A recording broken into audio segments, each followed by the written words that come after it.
Hello, you're listening to the Inside Elland Road podcast, where still neither of the co-hosts support Middlesbrough, despite scurrilous accusations to the contrary from one half of the Inside Elland Road duo. I'm Joe Donoghue, joined as per usual by the YEP's chief football writer, Graham Smith, and I'd like to begin this week's episode by thanking Graham for logging on his day off. A truly selfless individual, said without a hint of sarcasm. Leeds beat Borough 3-1 in midweek and travelled to Preston North End for a Saturday lunchtime kickoff. The players won't be allowed coffee, bacon and eggs for their breakfast ahead of the game, Daniel Farkas says, as nutrition has to be spot on. So on the menu, it'll be a carbo load of pasta and chicken, I'd imagine. We're not supposed to feel sorry for them, though, just in case you were, Graham. Farkas said during his press conference today.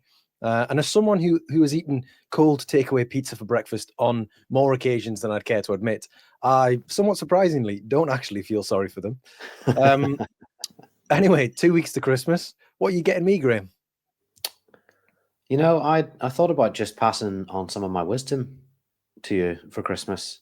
You know, just giving you maybe 3 or 4 gifts of pearls of wisdom that I've picked up along the way. It might help. Would that you interested in that?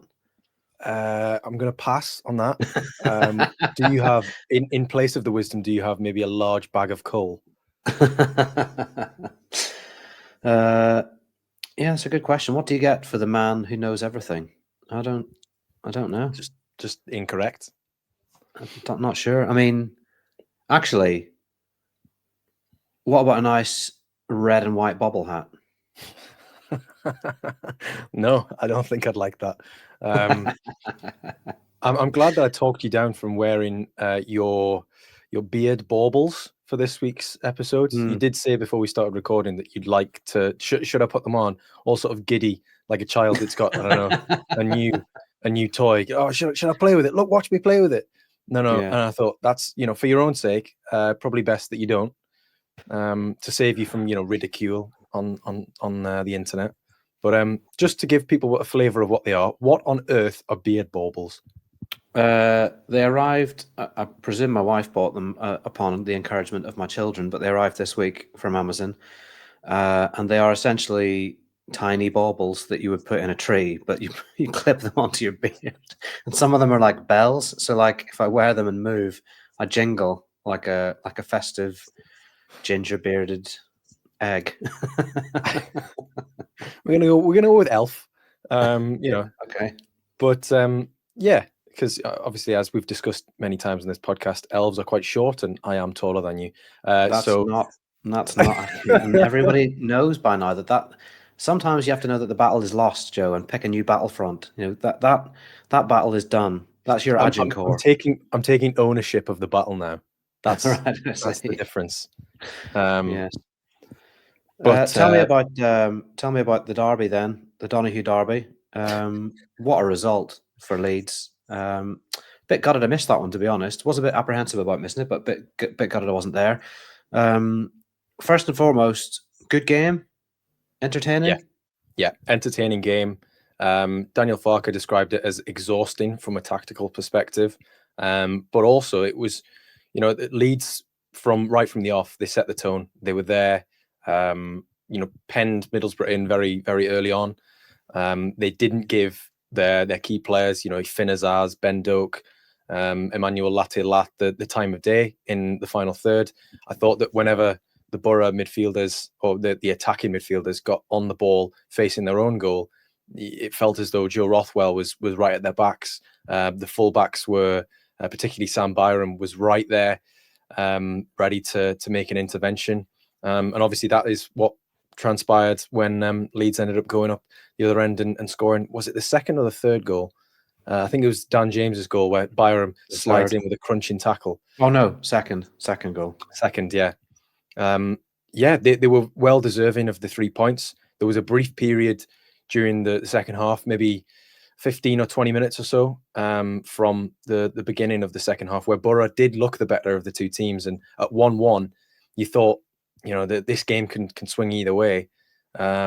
Melier saved well from Riley McGree on the far side, and then some really, really excellent goalkeeping to smother the ball at Doak's feet on the near side to the press box. Again, with the game poised at 1-1, it's exactly what he needed to do. And yeah, from there, Leeds kind of just built on the first half that they'd had, in which they were the better side. And yeah, as a result, yeah, they won 3-1, and that's a big result considering how free scoring, how entertaining, and how effective Borough have been in recent weeks, in particular, at home, away from home. So for them to come to Elland Road and look second best was a real endorsement for Leeds' promotion credentials, I think. You can't go getting beaten or conceding a goal to a man called Riley McGree. He sounds like a deputy sheriff or like a prospector. Did they actually come and play though, Borough? Was this the first time this season that anyone's actually come and played? And how did Leeds stand up to that? Yeah, they did. They came and played, and I think it certainly made for a more entertaining match. They, as I said, Leeds, they tried to close Borough down in the central areas, force them down the wings, because I think it was McGree, didn't really have a touch for the first 20 or 25 minutes, because he was sort of playing on the formation. He would have been playing sort of as a winger, so to speak, but he was actually moving inside quite a lot, and the space wasn't there for them, because Leeds were sort of suffocating those central areas. But it did make for a more entertaining game because Borough did have, they've got, quality in their ranks, and Leeds stood up to it really well, I thought. And again, it just goes to show, 8 games in a row at Elland Road, which Leeds have come away with all 3 points. They've conceded twice in that 8-game run, which is pretty formidable. So yeah, I'm very positive about what we saw on Tuesday night. The home form is incredible. What's even more incredible is the gulf between the mood after home games and the mood after away games of late, especially. It's like a different club and a different team. It's almost like we could all do with going to sleep after the away games and then waking up just before the next home game.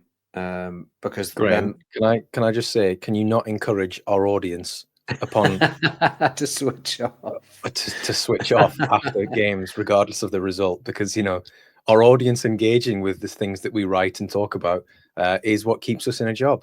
No, but you're so right. carry on. We should be stoking the anger, not appeasing it. But it just does feel like it's funny. I was thinking last night after I saw a tweet from someone saying that QPR have really turned a corner. Their last 5 games, and I remember thinking it happens so often in the Championship that I maybe tune out from a team. Like they maybe come to Elland Road, they're crap. They're absolutely dire. They're so unimpressive that I think I don't need to think about them again for a long time. I don't want to think about them for a long time.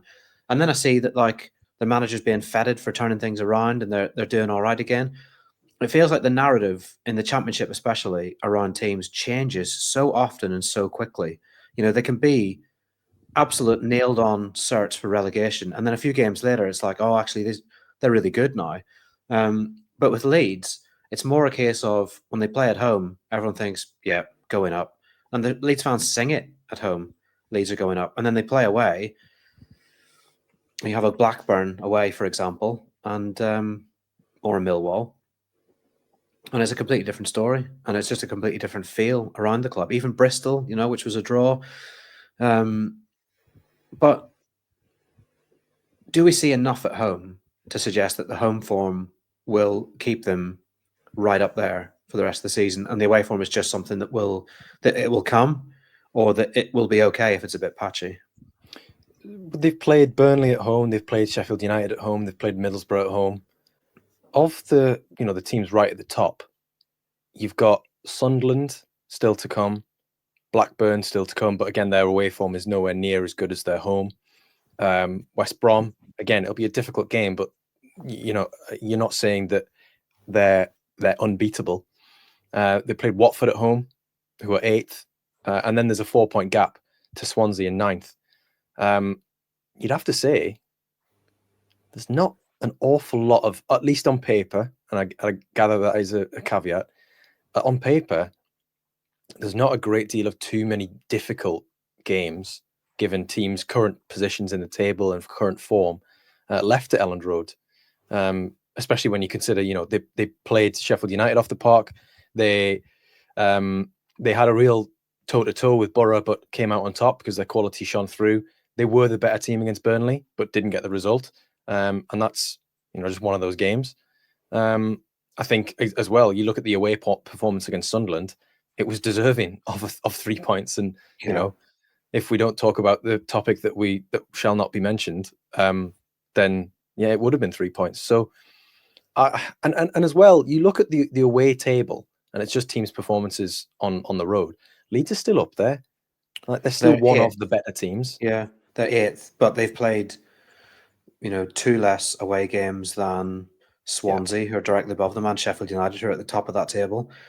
And what stands out to me, I think, from the away table is there's only 2 defeats in 9. Yeah. Right.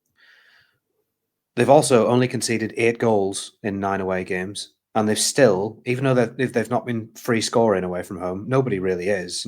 West Brom actually are probably Middlesbrough. West Brom and Middlesbrough are excelling with goal scoring away from home, but no one else really is.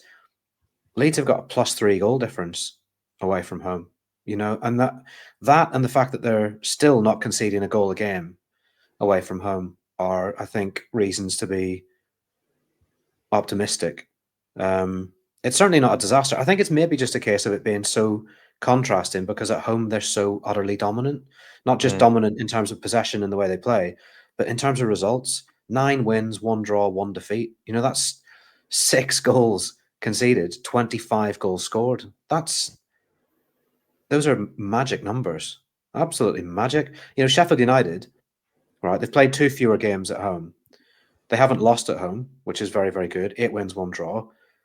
They've only conceded twice at home, but they've only scored 14. Mm-hmm.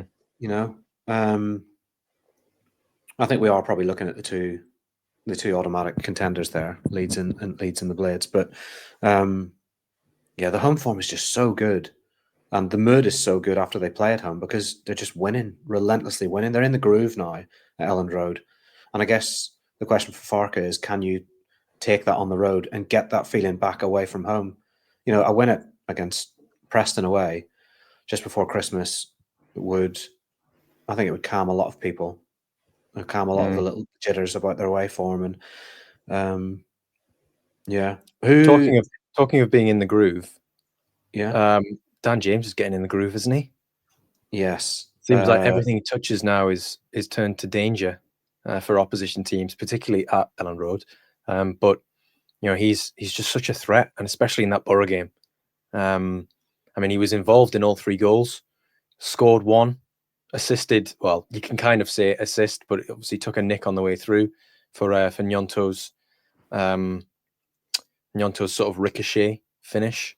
If you can call it a finish. And then for the 3rd one, he plays the ball into Tanaka in the box, keeping his composure in transition. So that's a pre-assist as well. He is at the core of everything good that Leeds do at the moment. Ever since he sat down with the YEP's Graham Smith, it feels like he's just been on fire ever since that moment.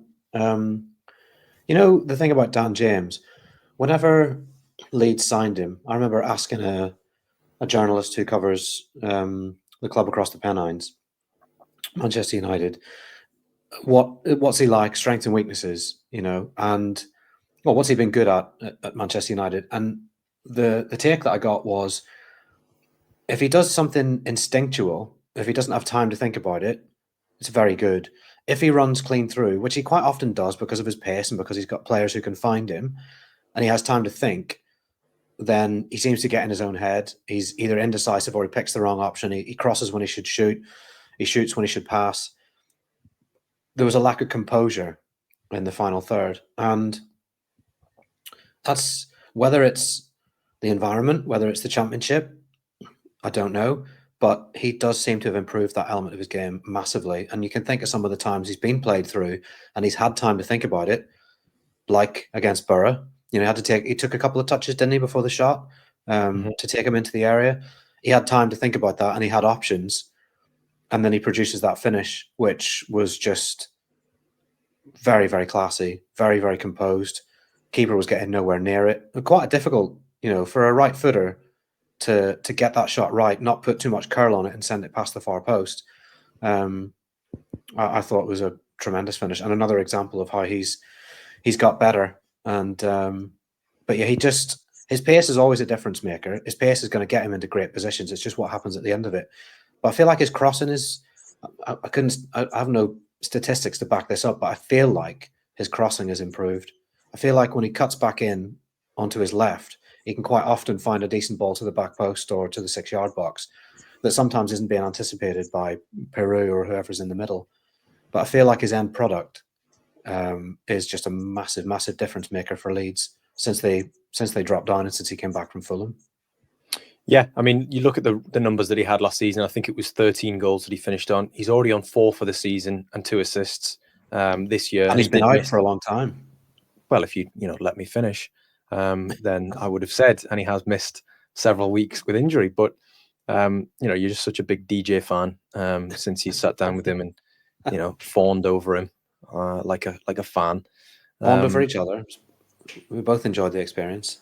Did you tell him that you like Phone Jacker as well? look at us. We've got common ground. Hey, no, I'm not a massive fan of Phone Jacker actually, so we didn't talk about that. No. However, now that since you told me that, I do think every time I think of Dan James, I now associate him doing an impression from Phone Jacker, which I think it's fantastic to think that somebody is making fun of the Championship in the same way that Phone Jacker does. What else happened in the Borough game? Tanaka very nearly gave us the goal we've been asking for from midfield. Do you remember we said still no goals, but we think they'll come? Tanaka had the opportunity to get glory, and what did he do? He was the most selfless, lovely human that ever has stepped on the pitch at Elland Road. Imagine doing that for little Brendan. I saw someone describe it as him using Brendan Aronson as a mannequin. He scored off Brendan. Yeah. Which is a lovely way to describe it, because he was clean through on goal. And yes, he was kind of maybe stumbling over himself ever so slightly, but all he had to do was slot it under the goalkeeper, and yet had the presence of mind to pass it to Aronson, who of course was never going to miss from there. I also like that Aronson was there, right on his shoulder, like making himself an option, and the kind of the optimism that ball would come, because if Peru it goes through like that, the pass is never arriving, is it? He's gonna take that on. Just a great act of selflessness. One of the great Christmas acts of selflessness. I think they could potentially Pixar might look at it, for something down the line. What was his overall performance like? Was he back to Tiger Tanaka? He was good. Yeah, I gave him an 8. I think I would have given him higher than that if he hadn't given up possession in the middle on one occasion, which did launch a particularly scary Borough attack that was then thwarted. I was actually thinking in my head at the very moment that he gave that up, Tanaka, because I was thinking about what I was going to say about him in the ratings, and I was typing out in the process of Tanaka, even when he loses it, he keeps it. Because there had been so many occasions where you thought, right, now he's going to lose it, and then he'd find a pass, and it would be like it was nothing. And then on that occasion, he did. So maybe there is something to Leeds fans believing that there is, superstition, or Leeds fans' superstition on don't say the thing, or it'll happen. Yeah. But no, overall, his passing was very crisp. He found balls into the final third. He tackled, particularly intercepted, and clearly got the assignment in terms of keeping the creative players of Borough quiet. There were a few occasions when they attacked Borough in transition, where obviously he was a little bit behind the play, but you're always going to get that against a team like Middlesbrough. They're going to find opportunities, particularly on the run when you are committing bodies forward. I really liked his performance. Rothwell again was impressive. And you were talking about Aronson and how he was there for the third goal. he ran around, he worked his little butt off all game, and yet in the 93rd minute was still busting a gut to get into position. I suggested in the verdict that there might have been a few physicians in the crowd who were looking at Aronson bursting into the 6-yard box and thinking that he'd discovered and utilized an as yet undiscovered third lung, because he was tireless, and it's exactly the type of performance that he needed, because there had been, and quite justifiably so, a few people suggesting that maybe he needs to spell out of the team, just to kind of rediscover himself. Maybe he was feeling a little bit jaded. I think this weekend will be a test, because I can imagine Aronson starting again. But I think it'll be a test to see whether he is maybe a little bit feeling the effects of game after game after game, or he's kind of turned a corner a little bit. What did you give him in the ratings? Aronson, I think I gave him a 7. Okay. Did you get people suggesting that you were drunk, high, insane, Scrooge? What was the general response? Graham, I've told you the secret to the internet is don't read the comments. Honestly, you'll have a much happier life. I'll go back and have a look later. I know you will, because you routinely go through my comments and then send them to me just in case I haven't seen them. I don't know if you've seen this, but this guy's calling you a. No, it's good. It's good that you're sat in the big seat, sat in the big chair, and getting a go at it. I enjoyed your verdict. Thought that was good. Oh, very nice. Another one bites the dust. Nice theme to it. And then closely on the heels of Borough, as Riley McGree rode back into the sunset, you had your Operation Pablo as well. Complete success, was it? Operation a complete success? I think we'd say it's a mild success. Is as in, have not received any hate mail as a result of it. Had a few emails back from people who are obviously subscribers to the Inside Elland Road newsletter, who said they enjoyed it, and they'd like to see more of that sort of thing. Just getting one in there on you. They'd like to see more of that. It was an interesting exercise. Took up, a lot of sort of watching of other players and filtering them through data, and then actually going and checking the eye test that actually they would fit into this team. There was a variety of picks that I went with. Ones who were more attainable than others. Some, but ultimately, all who you could see Leeds signing, depending on if they were willing to spend, 15 million. But yeah, if you'd like more of that sort of thing, and there will be in future, obviously not every week, because then it kind of trivializes the content. But as well as exclusive interviews and some of the other stuff, a lot of it being very creative and different from Graham in the Inside Elland Road newsletter, then do sign up. You can find it on the YP's website in the premium newsletters section. And if you've seen any of our tweets or Blue Sky posts promoting it, then go through that link there, and yeah, you can get some stuff that you're not getting anywhere else. What should we move on to next? Should we discuss what Daniel Farke was saying at today's press conference, perhaps? Yes, give me the good news. I want you to tell me that all of his fullback options are fully operational and fit and ready. That's what I want to hear. Okay, so the good news is everybody is mostly fine. Joe, have you broken all of the fullbacks in my absence? I have not personally broken all of the fullbacks. Someone has. But somebody has. And ultimately, if we don't see Isaac Schmidt for longer than 30 seconds now, I think it's safe to say that Farke is not having him, because Max Wober took a hit to the knee. It was a bit swollen. It's less swollen now, he says. Jayden Bogle, similar situation. Obviously missed the game against Borough. Had previously in the week had a scan on his hamstring. Again, will be the subject of a late test. They are, as we speak, they're training right now, so that'll be the test, Farke said, to see if they can be in the squad or in the starting lineup. And because these things come in threes, Sam Byram is also he had some cramps after the win against Middlesbrough, which have subsided, but not being able to train or do sort of the recovery work in the same way as the rest of the squad probably means that he's not 90 minutes ready for Preston tomorrow. So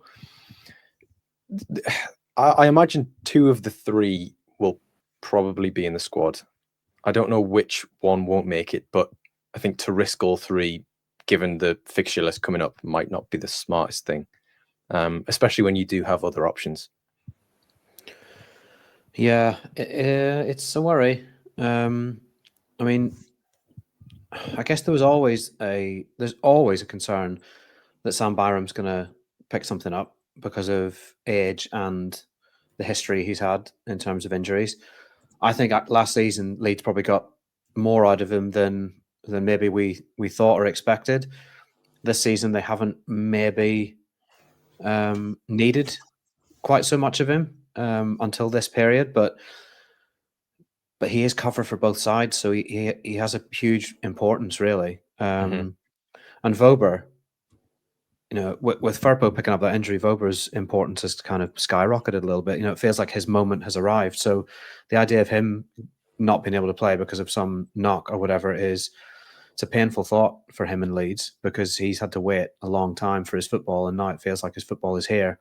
And a bit of conjecture about his performance. Was there some disagreement over whether he was playing well or not playing well? I think you thought he was playing quite well, didn't you? And then he scored an own goal straight after. I did in the first half. Yeah, again, giving credence to the don't say it Leeds fan superstition, because then ultimately something will go wrong. I thought he had a decent first half. I think I'm basing that on how influential Ben Doak was, or rather the lack of influence that he had. Yes, he got through, but again, you're gonna have those types of players with that quality are going to get through on occasion. He's been tearing up the Championship. He's been brilliant. He's been absolutely brilliant. He didn't terrorize Leeds. Is basically what I'm basing it on. And yeah, Voba I think dealt with it relatively well. I asked Pascal Stroik after the game whether there was any sort of like specific instruction that he had received from Farke and his coaches to work alongside Voba to sort of combat the threat that Doak carried. And he kind of looked at me like, well, I can't tell you the instruction because we might use it again. But what I will say is, we all, try and he gave an answer that you'd expect a footballer to give. And then also said, obviously Willie working back and having to close off spaces and stuff like that. I thought, okay, I've at least got something there. And I'm maybe a little bit right that there was some sort of working in tandem, that there was that was planned. But I thought Voba had a decent enough game. I've seen people suggest that he didn't. But I think after the match, and again, a lot of the time, a player's performance or the perception of a player's performance is result dependent. Given that Leeds won, I think a lot of people are like, okay, yeah, Voba had a decent game. At half time at 1-0, obviously then scores an own goal. I think there were fewer people who were willing to say, yes, he was actually having a good show of it. But he was a threat. He was an option down the left-hand side. I think I noted about 4 or 5 times when Rothwell in particular looked up and Voba had basically just gone, I'm off. Like he was waiting for the sort of the quarterback throw. I don't know, was it wide? Yeah, wide receiver.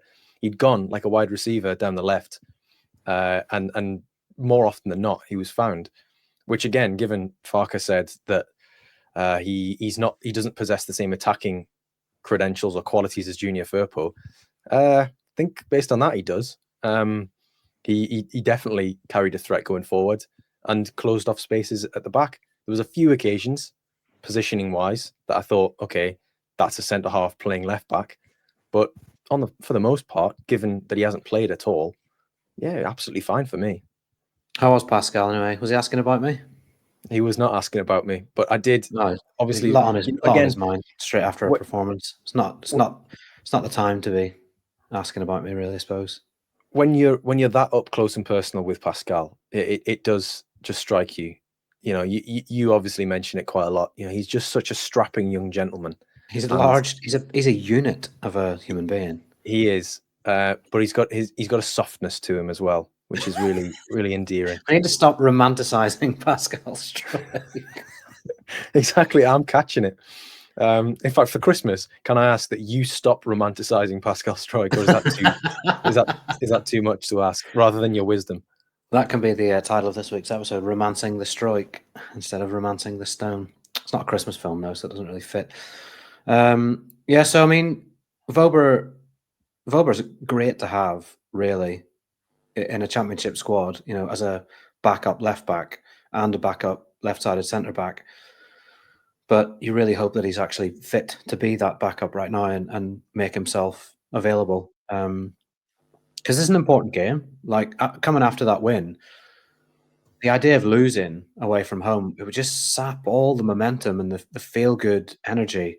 It just wouldn't be very Christmassy at all if they went to Preston and lost now. No, I'd quite like them to avoid doing that, because that is exactly what they did last year.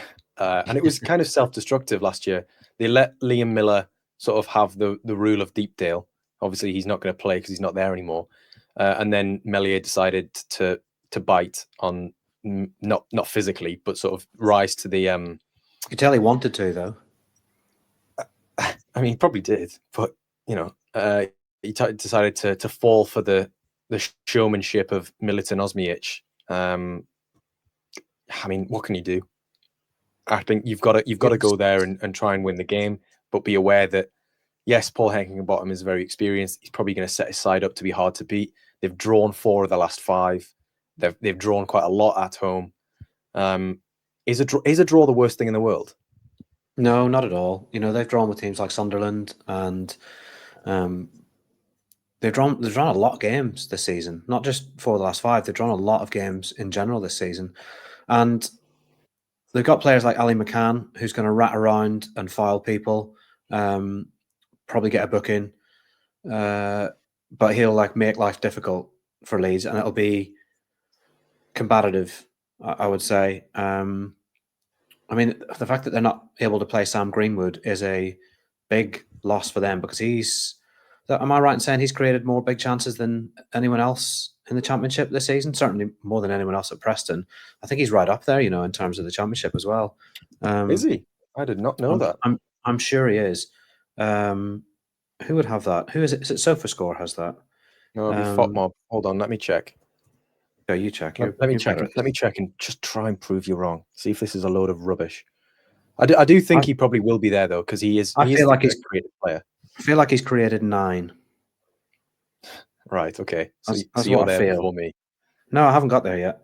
He has created 9, and that is the most. Well, what can you say, Joe?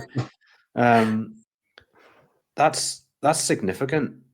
You know, that's a significant loss for them. And yes, okay, a lot of it will be set pieces, and they are good at set pieces. But him coming out the team definitely doesn't help them set piece wise. Doesn't help them with chance creation.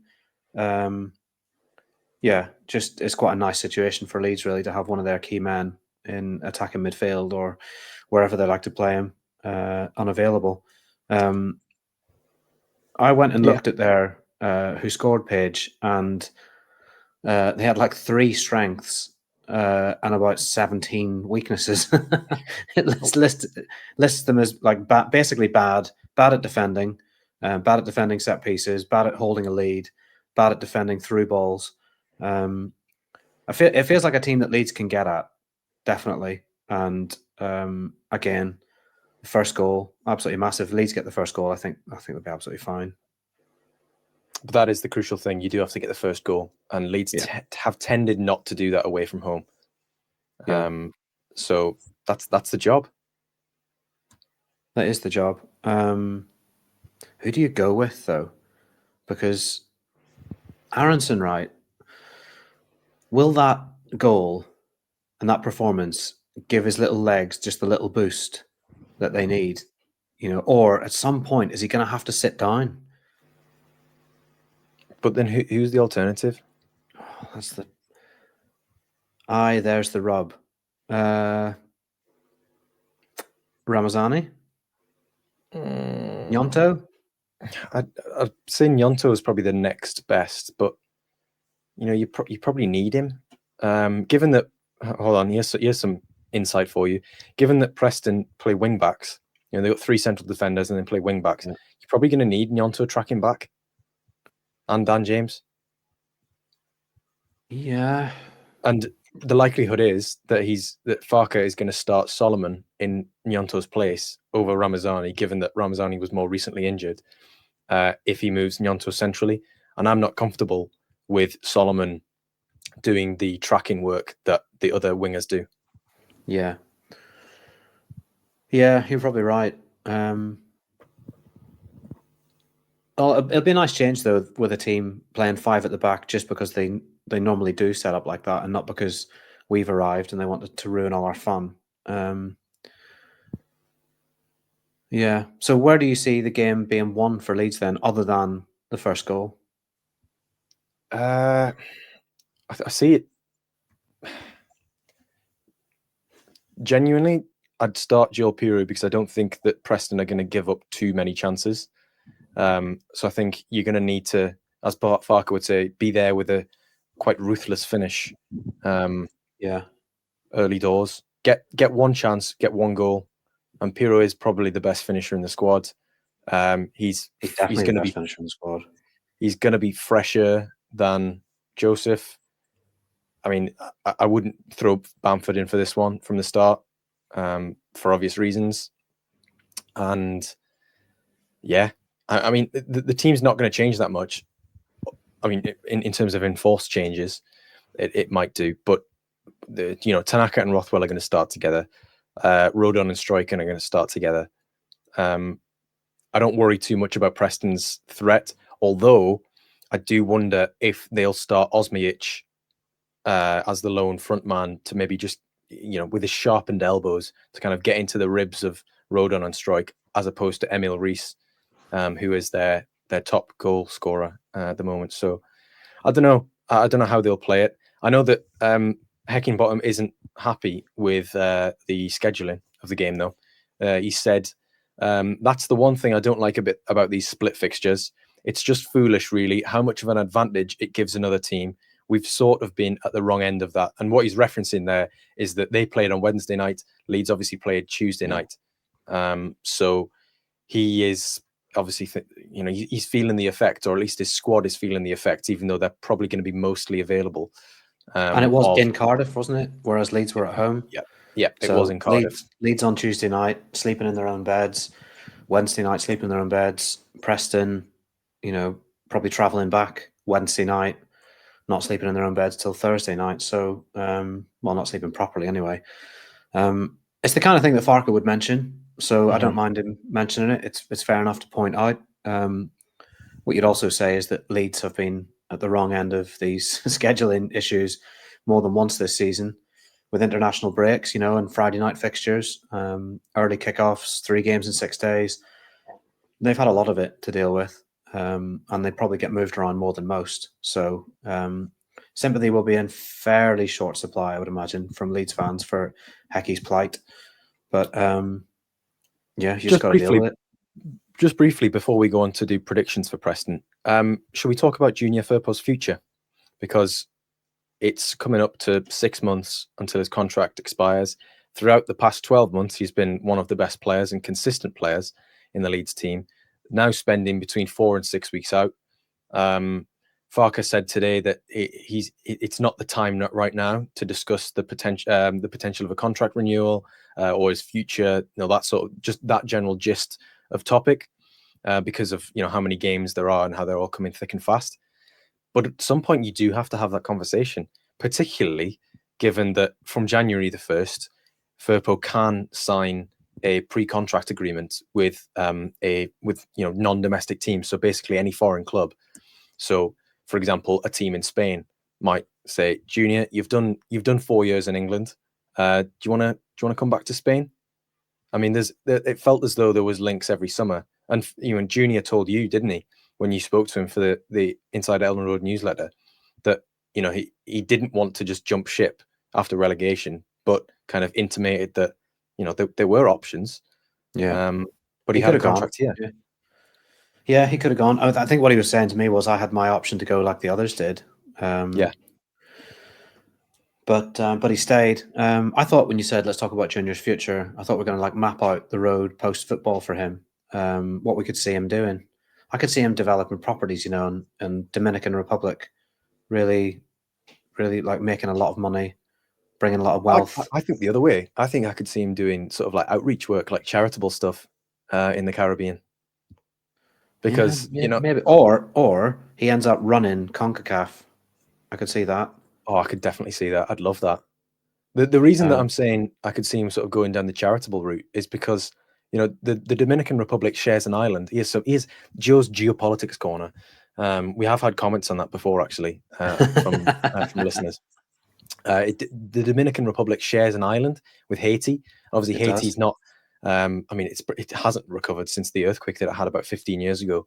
And yeah, I could maybe see some work being done, maybe in the Dominican or on other island nations, Haiti, for example. Because from reading your interview with him, he feels very passionately about his heritage. He does. He feels especially passionate about developing football there, so that it becomes more known for its football. Because obviously it's known for baseball, and he didn't even play football on Dominican Republic until he left for Spain at the age of 6. If that's, I could see, when like he's their most famous footballer ever. He's got a great chance of one day becoming president. Junior for president. You know what? Let's just park CONCACAF for 1 second. How about the UN? Junior Firpo rocking up, rubbing shoulders with, I don't know, whoever the dignitaries are in future. This is not what I thought we were going to discuss when I but it's much better. It is much better. Well, I am going to ask you a yes or no question. It's May 2025. Whatever happens at the end of Leeds' season happens, regardless of Premier League or Championship. Do you offer Junior a new deal? Yes. Okay. Now, show you're working. Okay. Leeds are going to have to do in the event of promotion, Leeds United are going to have to do a grand body of work when it comes to recruitment. They're going to have to bring in a lot of players. I think they're probably going to want a starting left back, but the age Junior Firpo is, the experience he has, the identification he's got with the club, the attacking ability he's got. If you're needing a goal late in a game, he's a very, very offensive left back. If Daniel Farke's still in charge, he knows Farke's system. I think he's done enough. And I also think that you need to maybe not only judge his struggle, shall we say, initially in the Premier League as an ability thing, but also a context thing of being in a team that was struggling, to defend, a team that went through lots of managerial changes, and also his injury situation and his illness situation and the availability issues he had. I'm not saying that it's a clean slate or whatever, and that you just start him at fullback and hope for the best. But I'm saying he certainly wouldn't be a bad squad player to have in the Premier League. And I also don't think, essentially all you're talking about is a signing on bonus and a decent Premier League contract. It's not even going to be, he's not going to be a top earner, is he? Because the money that he's going to be offered by whichever Spanish teams come calling this summer is not going to be astronomical, I would imagine. So I don't know. It feels like it would make financial sense because you're not buying him in to be a squad player. You're just keeping him, and then you spend money on whatever on your starting left back, but you've still got Junior Firpo in reserve. That would be my thinking. How many years do you offer him? It's a great question. I'm not going to do what the previous regime did and chuck around 4 and 5 year contracts. We actually think that after the World Cup, centre backs are going to become the most valuable commodity on a football pitch. We actually think Diego Llorente might go and have the best World Cup that any individual has ever had, and then his price will be 45 million. Junior Firpo. Just remind me very briefly, did Diego Llorente make the Spain squad? No, we actually think that he was very unlucky not to go. Junior Firpo's 28. I'd say 2 with an option. With an option for a third? Yeah. Option in the club's favour. Okay. Because if it turns out that actually he's fine in the Premier League, in the right system, with the right role and and a decent team around him, then why not? But I reckon two max. Okay, moving back on to Preston and the weekend ahead. But just beforehand, actually, if anyone wants an indication of how Graham votes, just see which populist former movie star or or footballer is up for election in whichever country, and you'll probably land on the individual or the side that Graham is going to vote for. But yes, back onto Preston North End predictions for the game. Okay, I'm going to predict a 2-1 victory for Leeds United. Interesting. I'm going to go with a 1-1 draw. I hope you're right, but I just think they're the draw specialists. The Grinch who stole Christmas. The Grinch. Okay. No, Leeds already did that last year on Boxing Day at this ground. Preston at home, yes, they may have the 15th best home record this season, but they have drawn 5. They've only conceded 9 in 10 games at home. So, but they haven't played a team like Leeds. They haven't played a team like Leeds. Okay, well there you go. That's our verdict on Preston tomorrow. If you're listening on the way there, safe travels. If you're on a crammed train, our apologies. And yeah, hopefully it's 3 points on the way back. Hopefully. All right. Thank you for listening. Bye for now. Bye-bye.